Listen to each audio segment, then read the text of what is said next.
Hello everyone, কেমন আছো সবাই? তো আজকে আমি একদম শাড়ি টাড়ি পরে বাক্সদের বাড়িতে চলে এসেছি, দেখতেই পাচ্ছ। তো আজকে আছে কলেজে প্রোগ্রাম, মানে এনএসএস ডে সেলিব্রেশন। সেজন্যই যাব কলেজে, সেই উদ্দেশ্যেই শাড়ি টাড়ি পরে একদম মানে বাক্সদের বাড়িতে এসে পড়েছি। ও তো একদম এখনও রেডি হয় নাই, সবসময় আমাকে এরকম করেই ওর জন্য ওয়েট করতে লাগে। ওদের বাড়িতে এসে মানে 1 ঘন্টা আধ ঘন্টা। তো তারপর বৌদি একটু লজ্জা পাচ্ছে, ক্যামেরায় আসতে চাচ্ছে না। তারপর দেখো আমি তো বাড়ি থেকেই সেজে এসেছি, সেজন্য তাও একটু মানে তোমাদেরকে দেখাইলাম কেমন লাগছে আর কি। কমেন্টে কিন্তু অবশ্যই জানিও। রাস্তা বের হতে না হতেই টুটু কিন্তু একদম হাজির, মানে আমাদের জন্য ওয়েট করছিল আর কি।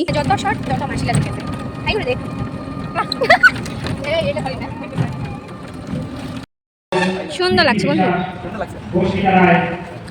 ফটো চলছে, এদিকে আয়। তার মধ্যে ভিডিও করতেছিস, ভিতরে শুরু হয়ে গেছে।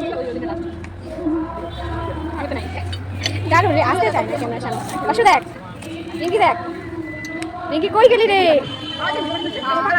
বন্ধুরা, ফাইনালি আমরা কিন্তু কলেজে একদম পৌঁছে গেলাম, আর প্রোগ্রাম কিন্তু শুরু হয়ে গেছে।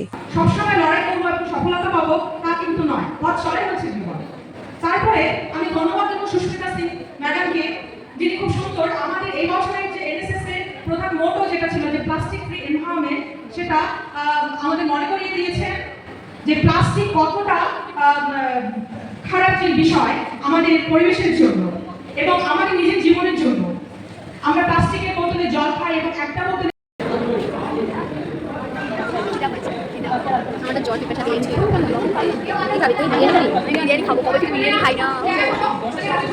ম্যাম কিন্তু পরিবেশ নিয়ে ভীষণ সুন্দর বক্তব্য দিলেন, এবং ম্যামের বক্তব্য শেষ করার পর এবারে আমরা ফিরে যাব সেই নৃত্য পরিবেশনে।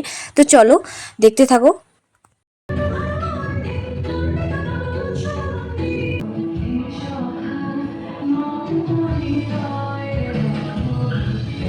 আমরা কিন্তু আসতে একটু দেরি করে ফেলেছি, সেজন্য আমরা শেষে বসেছিলাম।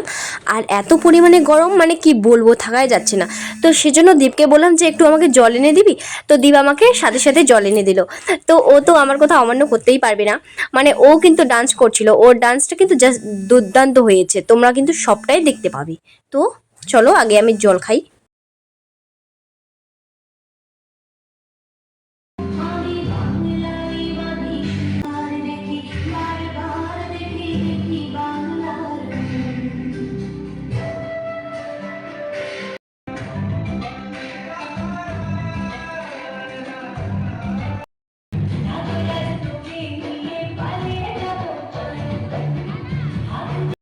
দি দেখ, দি আমার প্রিয় দিদি, এই যে ব্যাকেটের শাশুড়ি মা এক্স। কিরে দেখ দি, রেডি কর, রেডি, যা যাও দি, যা যা বাসা যা, ফটো উঠে যদি না গেতে যা, আমি চলে যেতে পারি। গাইস, আমার সাথে আছে ভাইরাল গার্ল। আজকে দেখো, মানে ম্যাচিং সব করেছি, শাড়ির সাথে ব্লাউজটা দেখেছো একবার, তার সাথে এই কানের গুলো তোর এক্স বয়ফ্রেন্ড গিফট করেছে না আরতি? হ্যাঁ সত্যি তো। না তুই ফটো তুলবো তো, দাঁড়া না, দাঁড়া তুই।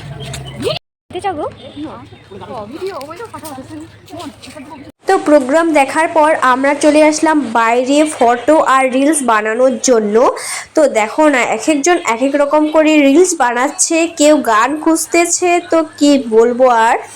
তো ফটো ভিডিও তোলার পর আবারও কিন্তু আমরা ফিরে যাব সেই প্রোগ্রামে।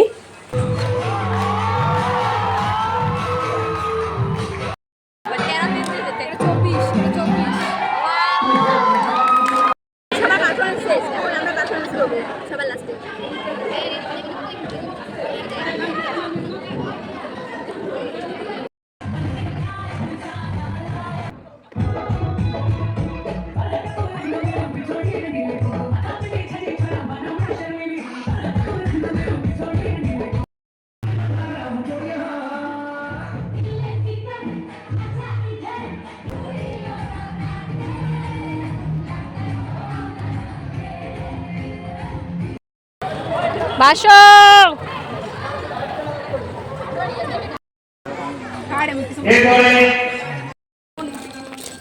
তো প্রোগ্রাম প্রায় শেষ, এবারে আমরা বাড়ি চলে যাব। বাড়ি যাওয়ার আগে কি করব, কি কি কি কি করব, ভিডিও বানাবো। মানে ভিডিও না তাহলে মোরা দি মোবাইলটা দান হইলো আমার 50% শেষ করে দিলি তুই। মোর কি বা তুই ঘুরা তুই ধরা না লতাম করে এটা আমার শিখিনি হয় মারা কাই মো বাচ্চা পরে কাটা যায়। তো প্রোগ্রাম কিন্তু একদম শেষ, মানে শেষের দিকে প্রায়, না আরও আছে পারফরমেন্স। তো তার আগে আমরা কিন্তু বাড়ি চলে যাব, যেহেতু খিদে পেয়েছে, মানে প্রচণ্ড খিদে পেয়েছে, সেজন্য আর বেশিক্ষণ থাকবো না।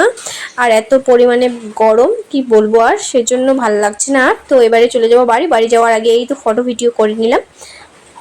তো এবার কিন্তু বাড়ির রাস্তায়, মানে এখানে আরেকটা ক্যাফে ছিল, অনলাইনের দোকান। তো এখানে হচ্ছে ওদের বলে কি কাজ আছে ওয়েসিস নিয়ে, সেজন্য ওরা ওইখানে করছিল আর আমি বাইরে বসে আছি। এতটাই খিদে পেয়েছে, চোখ মুখের অবস্থা থেকেই বুঝতে পারছো। তো এবারে কিন্তু ওদেরকে আমরা রেখে চলে যাব, টোটোয় উঠবো। মানে ওরা মানে একটু পরে যাবে, ওদের বলে লেট হবে, সেজন্য আমরা কিন্তু একদম টোটোয় উঠে গেলাম। তো কি বলবো, এবারে চলে যাব আমরা সোজা বাড়ি। মানে খিদে পেয়েছিল, বললামই যে প্রচণ্ড খিদে পেয়েছে। তো চলো এবারে চলে যাই আমরা বাড়ি। তো বন্ধুরা, ভিডিওটা বেশি বড় করছি না, বড় বলতে অনেকটাই বড় হয়ে গেল। যাই হোক, কেমন লাগলো অবশ্যই কমেন্টে জানিও। আর ভালো থেকো, সুস্থ থেকো। এই ওয়েদারে কিন্তু সবারই জ্বর সর্দি হচ্ছে, সেজন্য বললাম যে সুস্থ থেকো, ভালো থেকো, টাটা।